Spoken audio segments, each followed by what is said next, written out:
Id-deputat Franco De Bono qal li mar fil-Kumitat tax-Xogħol tal-Kamra tar-Rappreżentanti biex iwassal messaġġ ċar, messaġġ li huwa maċ għandu fiduċja fil-Gvern b'post ingat fil-Kabinett. Jiena xtaqt ninforma issa b'mod uffiċjali lil dan il-Kumitat għax hija l-ewwel opportunità li kelli biex ninforma l-Parlament għax naħseb hija dikjarazzjoni ta' ċertu portata.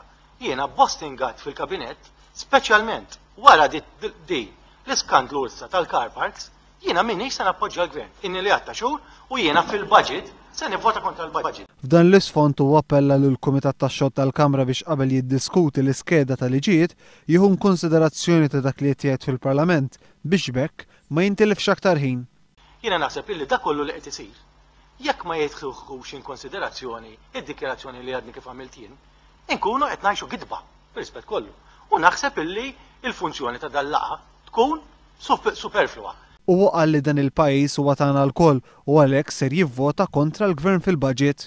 U allura jiena fil-budget se nkun qed nivvota favur id-demokrazija u kontra dan it-tnaqqir tad-demokrazija u l-istabiliment tal-oligarkija. De Bono li għal xi ħin kellu anke argumenti sħam mal-Viċi Prim Ministru Tonio Borġ qal li jkun inutli li l-Gvern tal-Prim Ministru Lorenz Gonzi jibqa' miexi qisu xejn mhu xejn. Jiena naħseb li dak huwa nuqqas ta' etika fil-konfront mhux biss ta' deputat li għandu dritt f'demokrazija jew ċerti pożizzjonijiet, imma anke lejn id-dinjità tal-Parlament innifsu. Saħaq li Ostingat trid jerfa' r-responsabilità ta' emilu, fakkar kif wara l-fjask tal-Arriva, l-iskandlu tal-BWSC u l-kwistjoni tal-parkeġġi kien hemm biss persuna waħda, Ostingat.